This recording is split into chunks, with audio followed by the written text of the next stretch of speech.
Hello everyone. तो आज हम देखने वाले हैं अर्थमेटिक प्रोग्रेशन, क्लास 10th का चैप्टर 5th है ये। और इसमें हम देखेंगे कि अर्थमेटिक प्रोग्रेशन क्या होता है। नया टॉपिक है आपके लिए, बट ये बहुत इजी है, परेशान होने की ज़रूरत नहीं है। और ये इंट्रोडक्शन वीडियो होगा। इंट्रोडक्शन वीडियो आप ज़रूर देखें ताकि जो भी एक्सरसाइज वीडियोज़ आएँ वो आपको अच्छे से अंडरस्टैंड हो जाए। इसमें हम पढ़ने वाले हैं कई सारी टर्म्स के बारे में जो आपके पूरे चैप्टर में यूज़ होने वाली हैं। तो पहला जो है वो है एपी। एपी ज़्यादा यूज़ होगा आपका, ये कैपिटल ए और पी है। इसका मतलब होता है अर्थमेटिक प्रोग्रेशन, इसका फुल फॉर्म होता है अर्थमेटिक प्रोग्रेशन। अगर डेफिनेशन की बात करी जाए तो it is a sequence of number such that common difference constant. इनका जो डिफरेंस होगा वो क्या होगा, कांस्टेंट होगा, यानी कि इनका डिफरेंस कभी चेंज नहीं होगा, एक जैसा ही होना चाहिए इनका डिफरेंस। ठीक है। इसके बाद देखिए, अगर सीक्वेंस की बात आई है तो सीक्वेंस क्या होते हैं, it is a set of number arranged in a definite order. ठीक है, ये नंबर्स का सेट होते हैं जो एक डेफिनिट ऑर्डर में क्या होते हैं, अरेंज्ड होते हैं। ठीक है, यहाँ पे ये जो सीक्वेंस के बाद ओ है तो ये बाय मिस्टेक हो गया है। ठीक है, it is a set of number arrange in definite order. ये एक डेफिनिट ऑर्डर में अरेंज होते हैं। कैसे डेफिनिट ऑर्डर में अरेंज होते हैं, इसका एग्जाम्पल पहला देख लीजिए, 1 2 3 4 5, 1 2 3 एंड 4 5, इट इज़ 4 नॉट 5। ठीक है, 1 2 3 एंड 4 5 ये 100 तक आपका गया हुआ है। इसके बाद है 100 30 70 40 10। इनके बीच का भी डिफरेंस क्या है आप देख लीजिए, बट इसकी लास्ट टर्म नहीं गिवन है। ठीक है, थर्ड में देखिए क्या है, 2 8 14 20 एंड 50 तक गया हुआ है। और ये है 5 5 5 5 एंड सो ऑन, इसकी लास्ट टर्म गिवन नहीं है। तो यहाँ पे देखिए इनका जो बात हो रही है कि set of number of sequence, set of number of arranged in a definite order. Like यहाँ पे देखिए 1 के बाद डायरेक्ट 2 आ गया है, बीच में कोई गैप नहीं। 2 के बाद 3, 3 के बाद 4, 4 के बाद 5 एंड सो ऑन, ऐसे करके ये 100 तक ये जाने वाला है। ठीक है, सेकेंड टर्म में देखिए 100 है और उसके बाद 70 है, देन 40 है। तो इनके बीच का डिफरेंसेस क्या है, अगर हम 100 में 70 माइनस कर दें देन 30 आएगा। 70 में अगर हम 40 माइनस कर दें देन 30 आएगा। और 40 में अगर हम 10 माइनस कर दें देन क्या आ जाएगा आपका, 30 आ जाएगा। इनके बीच का जो डिफरेंस आ रहा है वो 30 30 आ रहा है। तो नेक्स्ट टर्म हमारी क्या होगी, हम 10 में 30 माइनस करेंगे तो जो भी माइनस करने पे आएगा वो हमारी नेक्स्ट टर्म होगी। और ये कहाँ तक जाएगी हमको नहीं पता। ठीक है, इसके बाद क्या है, 2 8 14, 2 + 6 8 8 + 6 14। तो इनके बीच का जो डिफरेंस आ रहा है वो क्या क्या आ रहा है, 6 6 आ रहा है। तो ये भी सेम है। ठीक है, 5 5 5 5, इनके बीच का जो डिफरेंस है वो क्या है, 0 है। तो यहाँ पे भी आपका डिफरेंस क्या हो गया, कांस्टेंट, यानी वो बदल नहीं रहा है। ठीक, अब देखिए क्या है, टाइप ऑफ अर्थमेटिक प्रोग्रेशन। यहाँ पे आप ध्यान रखिएगा कि सीक्वेंस की बात करी जा रही है और अर्थमेटिक प्रोग्रेशन की बात करी जा रही है। तो यहाँ पे जो भी डिफरेंस आएंगे, जो भी ऑर्डर होंगे वो ऑर्डर कांस्टेंट होंगे, चेंज नहीं होंगे, और उनका डिफरेंस जो भी है वो भी चेंज नहीं होना चाहिए। ठीक है, ये फर्स्ट रूल है। अब यहाँ देखिए type of arithmetic progression. Type of arithmetic progression में अर्थमेटिक प्रोग्रेशन कितने टाइप के होते हैं, दीज आर 2 टाइप्स। ये कितने टाइप के होंगे, 2 टाइप्स के होंगे।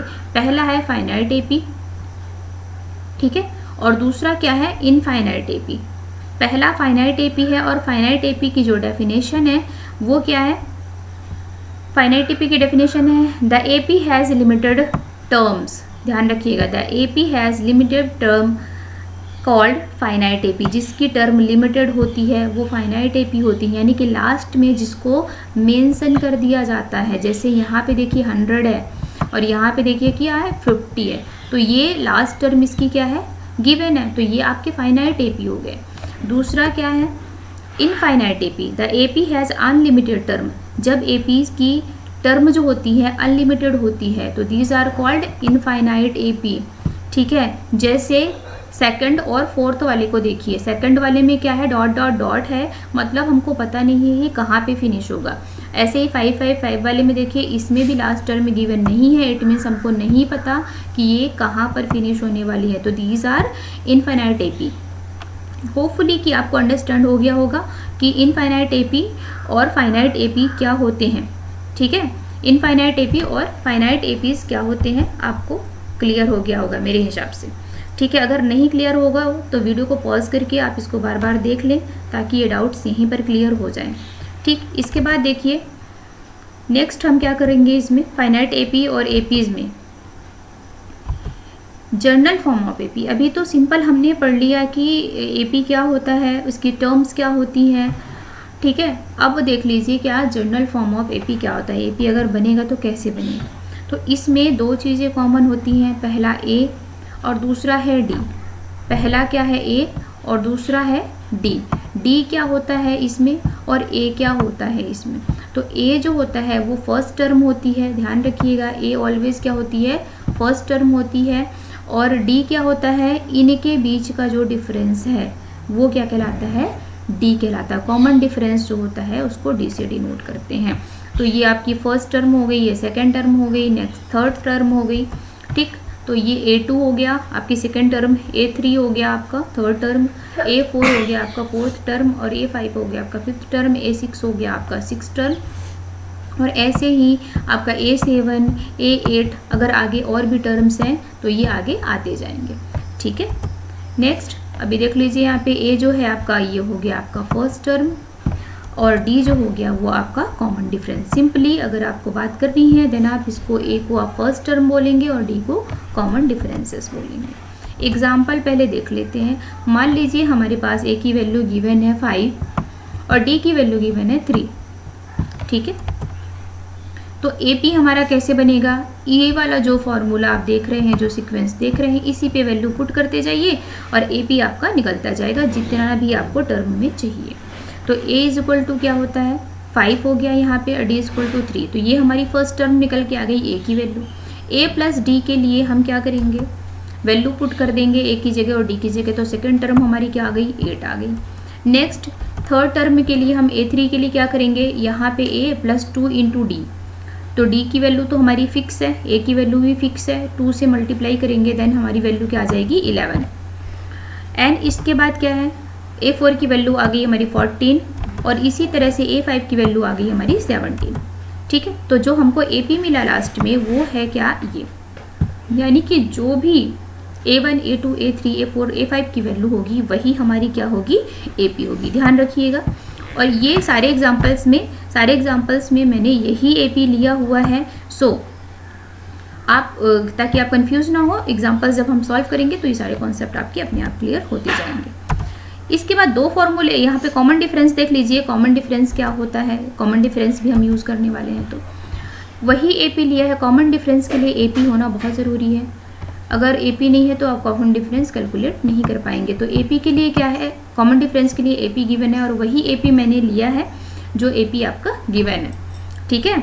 तो यहाँ पे जो AP हमने अभी सॉल्व किया है, तो कॉमन डिफरेंस का मतलब क्या है, ये तो हमारी फर्स्ट टर्म हो गई, ये तो A1 की वैल्यू थी ना, ये वाली वैल्यू A1 की थी, ये A2 की थी। इनके बीच का जो कॉमन डिफरेंस है वही हमारा क्या होगा, D होगा। इनके बीच का जो कॉमन डिफरेंस आएगा, ठीक है। तो D इज इक्वल टू निकालेंगे कैसे, ये जो D की वैल्यू है वो निकालेंगे कैसे, तो इस फॉर्मूले को ध्यान रखिएगा, ऑलवेज यही सब में काम करेगा। जो फर्स्ट टर्म है, जो सेकेंड टर्म है, वही आगे जा कर के फर्स्ट टर्म बन जाएगी हर एक स्टेप में। तो यहाँ पे देखिए सेकेंड टर्म क्या है, इसकी 8 है और फर्स्ट टर्म क्या है, इसकी 5 है। तो जब हम 8 माइनस 5 करेंगे देन वैल्यू हमारी क्या आ गई 3, वैल्यू क्या आ गई 3। इसके बाद देखिए दूसरी टर्म हमारी 11 क्या हो गई, फिर हमारी फर्स्ट टर्म हो गई। ये हमारी सेकेंड टर्म थी, ये हमारी फर्स्ट टर्म थी। अब ये क्या हो गई है, 11 क्या हो गई है, हमारी सेकेंड टर्म हो गई और 8 हमारी फर्स्ट टर्म हो गई।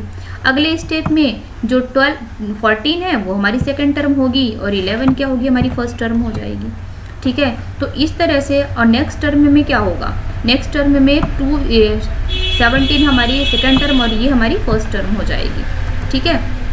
तो यहाँ पे आप ध्यान दीजिएगा कि इनका जो भी डिफरेंस है सभी का 3 3 3 3 आया है, तो दीज आर कॉमन। तो ये सभी क्या हो गए, कॉमन हो गए।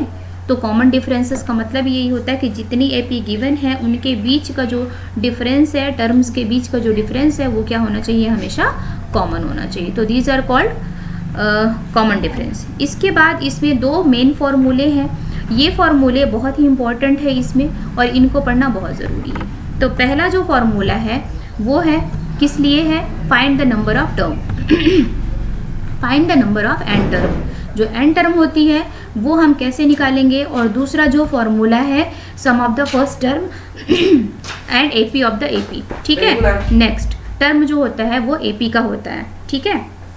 तो जो फर्स्ट टर्म है हमारा, उसको कैलकुलेट करने के लिए हम क्या करेंगे, यहाँ पे AN की वैल्यू फाइंड आउट करनी है, AN की वैल्यू फाइंड आउट करनी है।